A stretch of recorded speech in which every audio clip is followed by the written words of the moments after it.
অন্তর্বর্তী সরকারের প্রতি আমরা আহ্বান জানাচ্ছি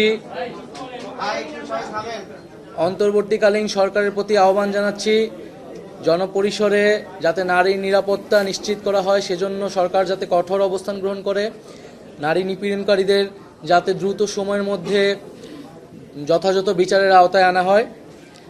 আরেকটি বিষয় হচ্ছে আপনারা দেখেছেন গতকাল রয়টার্সের যে ইন্টারভিউ, সেটা নিয়ে হয়তো অনেক প্রশ্ন আপনাদের আছে, সেটা হয়তো আমরা প্রশ্নোত্তরের সময় জানব। সেখানে কিছু মিসকোট হয়েছে বা ভুল অনুবাদ হয়েছে।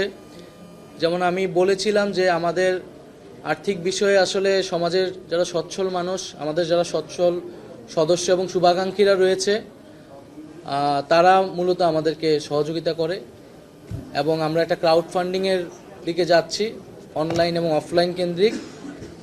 যে ক্রাউড ফান্ডিংয়ের মাধ্যমে আমরা আমাদের কার্যালয় স্থাপন সহ আমরা ইলেকশন যে ফান্ড সেটা রেইজ করব। তো সেটার একটা ভুল অনুবাদ দেশের বিভিন্ন গণমাধ্যমে আসলে এসেছে, সেটা সংশোধনের জন্য আমার অনুরোধ থাকবে।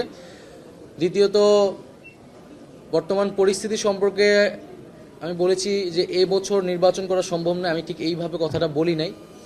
আমি বলেছিলাম যে এখন দেশের যে আইন শৃঙ্খলার পরিস্থিতি, সেই পরিস্থিতিটা পুলিশ যেরকম নাজুক অবস্থায় আছে, এইরকম নাজুক অবস্থায় নির্বাচন করাটা অনেক বেশি কঠিন হবে।